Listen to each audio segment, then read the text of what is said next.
Hey everyone, the Beard Baron here today with episode 54 of Ask the Beard Baron, where I take your questions from around the internet and answer them right here. And happy April, everyone. This is our anniversary month here at the Beard Baron.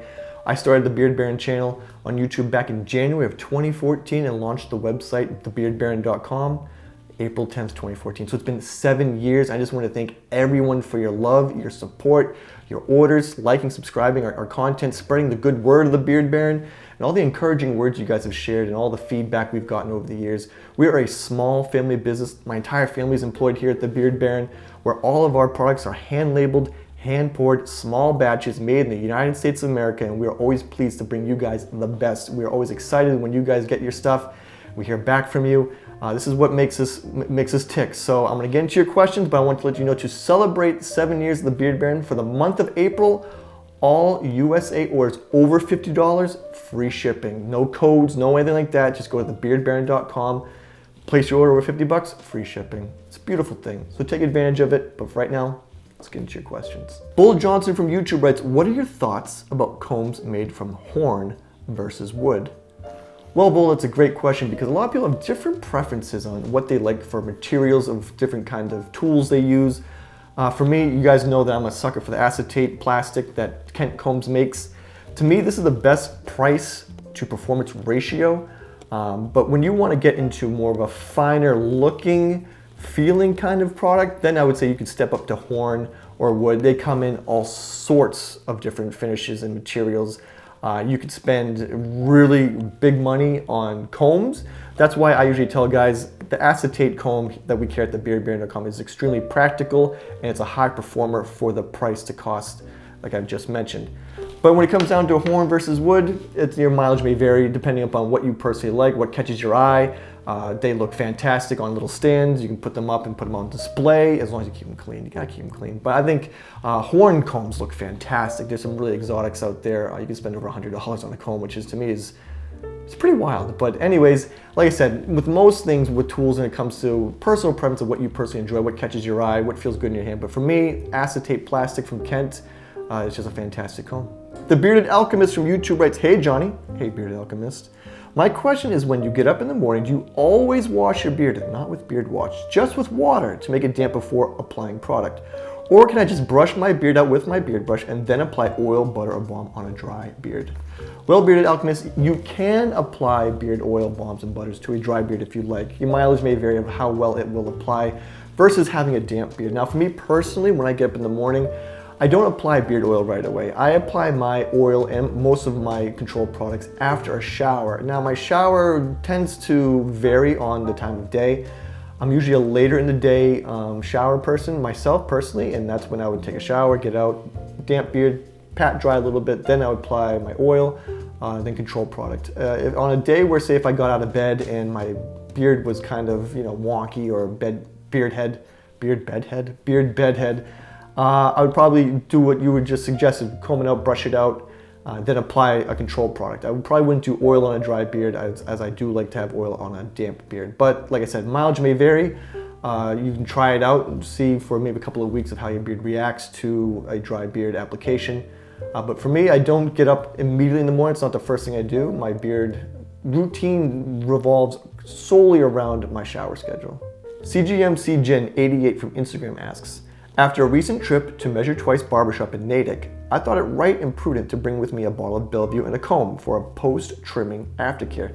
That's a great thought. I thoroughly applied said oil but left the bottle in the car overnight, only to retrieve it this morning when the temperature had dropped to a biting 11 degrees. Will my previous tincture survive the thaw, or did I make a most grievous error? Thanks. Well, Gen 88, no need to worry. This happens quite often, especially during the colder months or really cold mornings. Especially when it comes to beard oil. Beard oil can freeze, it can thicken up, get really solid. In this case, say if you received a shipment of beard oil, you left it out like you said in your car, and you found that it had nearly frozen or is frozen, I would suggest bring it inside to a warm spot in your home and just let it be. No need to put it in direct sunlight.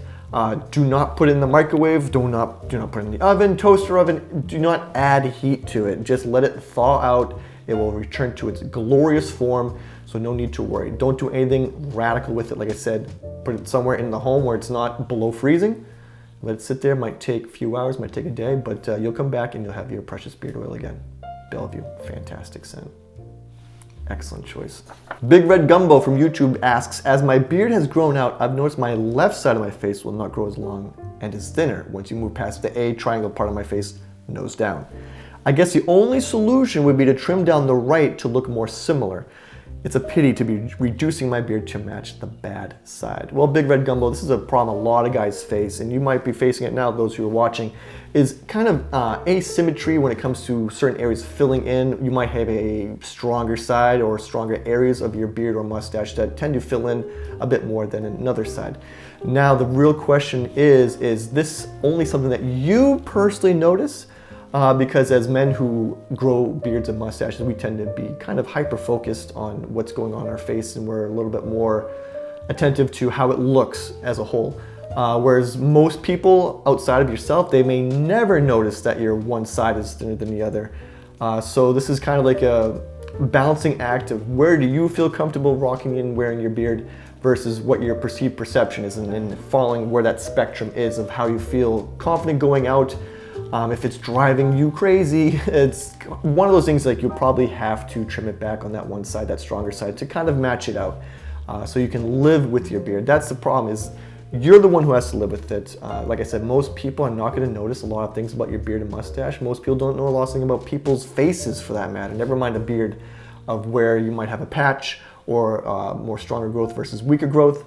So it's going to be up to you of like where you fall into the confidence line of being able to wear your beard and not drive yourself crazy when you look in the mirror. For me, from time to time, I have some issues with my beard that really rile me up and amp me up, and not in a good way, but for instance, I have some picking issues throughout this area right here. So sometimes I have thin spots that develop on towards my chin and my neck area over here. I just let it go. I know that most people are not going to really notice my beard that intently as much as I do. So I let it go. I don't try and chase that symmetry. I tell guys it's a tough game to play, because if you're going to trim back your beard on that right side to match your left, you're going to be really careful about not going overboard, because that's where you start doing this whole like evening out thing until there's no beard, and then poof, it's gone. You're back to square one. So be mindful of what you're doing. Give yourself a few days to think it over and see if that's something you really want to do. Maybe take a break from looking at your beard so intently in the mirror.